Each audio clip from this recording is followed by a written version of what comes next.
Okay, Yes. great. So hello everyone, Fran from Cape Cacao. Thank you, Laura, for being part of this.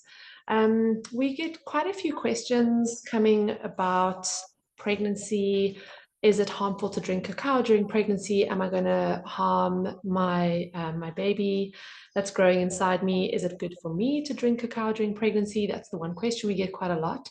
And then while I am breastfeeding, that's another question that we get. Is that harmful for my baby? Is the cacao going in my milk? Is it too much of the kind of the stimulants that are going into the milk? All of that. And we have a cacao training like Laura as well. And we do address this there. And from time to time, we put a bit of information up on Instagram and just to our newsletters. But we thought that it would be so lovely to just have a regular monthly chat going forwards where we actually introduce other cacao sisters and practitioners that either are pregnant, working with cacao, or have had a baby and are in early stages of motherhood. Not only the benefits for themselves, but also for that connection between them and their baby, and if there are any benefits, actually. So, Laura, maybe we could just start with your experience so far drinking cacao while you're pregnant and then into breastfeeding. Any harm there for the uterus and baby? So first of all, just so everyone knows, I've been drinking cacao since 2017. I got pregnant in 2021. Have been drinking cacao throughout my pregnancy in various dosages and birth, and am now still breastfeeding my son. Okay, so he's almost 2 now. So just so people kind of get an idea. And my son also has drinks cacao himself, obviously in different dosage to me. But since I think he started when he was like, I don't know, I don't remember now, but like just over 6 months, something like that. So what it was one of his first food. Yeah. Um, And I just want to say this because just so you kind of get the idea, and you know that there's no right or wrong. That's just been my journey, but already like you can relax. Cacao is not harmful for kids nor for the mother. It's actually beneficial. But I want to say this for all that are worrying, and you know me as a Western mind myself, and being raised in a very conditioned way to kind of not trust nature. We'd rather trust the hygienic environment of a hospital or the food that is highly processed, raw milk versus pasteurized milk kind of thing. So that's the environment our Western minds are usually brought up in, and therefore that raises the question when a fairly new product is being introduced, we worry immediately. We're like, is this okay? Especially in pregnancy, and pregnant women get a lot of stuff thrown at them, like don't eat oysters, don't eat raw milk. I ate both. And yes, of course, there's some things you kind of don't want to consume so much. Thinking about alcohol, or even, and this is something that no one talks about, but I just want to raise this awareness here, sugar. So if we really go into the science of things, I would argue, personal opinion, I would argue that sugar is much more harmful to yourself and therefore your baby over time than a whole food such as cacao. So any processed food in a way, I mean, cacao beans have been processed too, but I think you get where I'm coming from. Minimally, So yeah. Yeah, great. yeah, I think that's the first thing. Is like when it comes to harmfulness, like what are we already? We often forget that we're already consuming so many harmful products in our Western diet. We're like when you look at around the supermarket shelf, there's hardly any whole foods. Those whole foods we get are usually um, processed or like are grown with pesticides, packaged in plastic, and so on. All the pesto, tomato sauces, all the there's like shelves of processed food.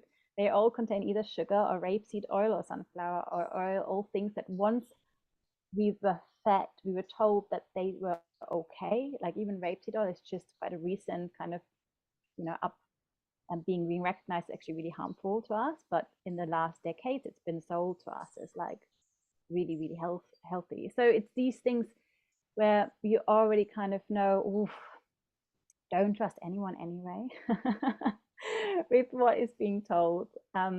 and what are we already consuming that's harmful, like that's modified, that's processed, that there's hormones in it, or or pesticides, chemicals, toxins, blah blah blah blah blah. So the more you can bring it down to something that is actually pure, I think the better. And then also I want to something I used to say in my training a lot, especially when I was talking to pregnant women or facilitators that were working with pregnant women, is becoming aware how much we have consumed chocolate throughout our lives already, and how much chocolate is actually one of the number one cravings, especially also in mums. And that doesn't come from nowhere, and it's not because the chocolate is so good. It's actually because the main ingredient, well, nowadays unfortunately not necessarily the main ingredient anymore, but the like core ingredient kind of is cacao. Yeah, spot on.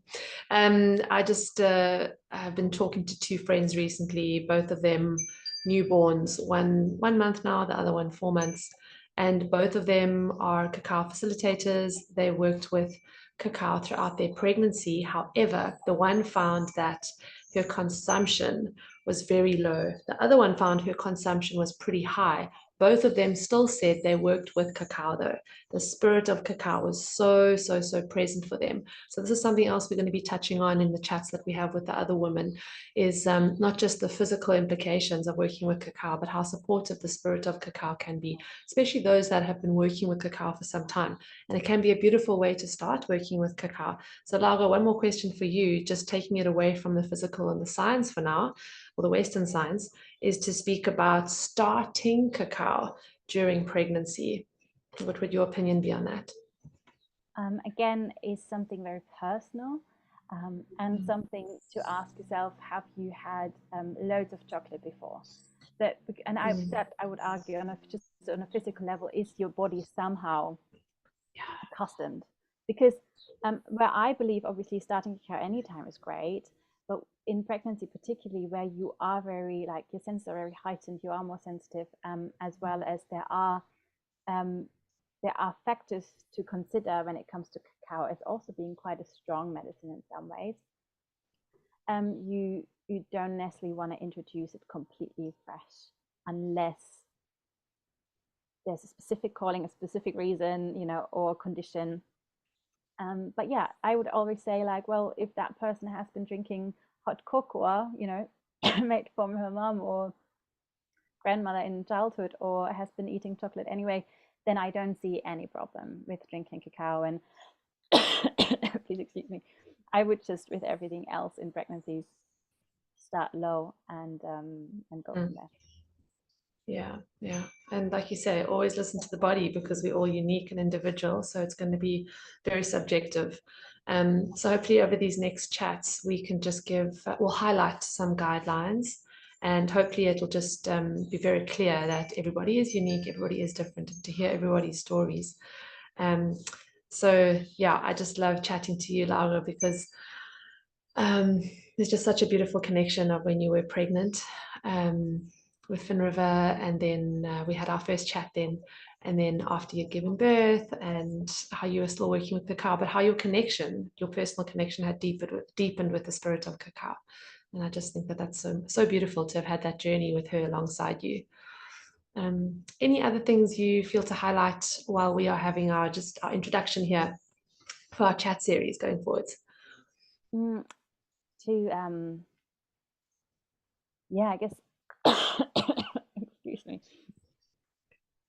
to really trust yourself, and to know for that to know sometimes where you might not understand what trusting yourself means. That was a big one for me, and I think for loads of Western women, with that disconnect of nature, as well as mind heart kind of disconnect, and physical disconnect, such things. It's just figuring out a way. Are you listening to yourself, or are you listening to the external voice? Or if you're not sure, how can you establish a stronger connection with yourself and trust yourself more step by step. It's also practice. Don't expect yourself to like know immediately. And this is why we have, especially when it comes to cacao, we have amazing facilitators. We really are passionate about it. We hold the space for people to explore and feel safe. So for the facilitators really to be holding this for the pregnant ladies and for women that are new to cacao in general, and men, but talking about mothers today, and for the mothers themselves to like find yourself someone that can make you feel safe and helps you to find your truth. And cacao is a great ally for that. Like she's really the medicine, the plant that I think a big part of her mission is guiding us to our truth. Oh, beautifully said. So just to summarize, anybody is obviously welcome to listen into these, because we'll be sharing snippets of our own journey and wisdom and experience, working with others, and Laura's personal experience, pregnancy and motherhood, but also just to hear from others about their journey. So like Laura said, it's not just for the moms or the moms to be that maybe can find a little bit of support during these chats, but actually for facilitators that are holding others. So you just feel a bit more empowered to support those that are either about to give birth or have just given birth, and just to know your stuff. And then, like you say, it's a journey. Yes, exactly. And in general, also, there's one thing I just want to close this, and then I will stop speaking with. But is in pregnancy, living in the UK. So I'm used to tap water being quite good quality in Germany. Yeah. So in the UK, that's a different thing. And most people know that it's not good, from that kind of like that are interested in health. But the mainstream population would drink tap water here, right? However, when you look at the UK health side, or like the whole like health what's it called, the health insurance side of the UK, it specifically says it's not recommended for pregnant women to drink tap water. And when I read this, I just had this realization that really, if a pregnant woman isn't supposed to consume something like this, then really no one should. And I think we have it a bit wrong in our society. We kind of treat pregnant women as those that need a special treatment, when actually I think that should maybe be the general guideline. The whole thing of like not excessively drinking, or not drinking toxins in tap water, and that thing.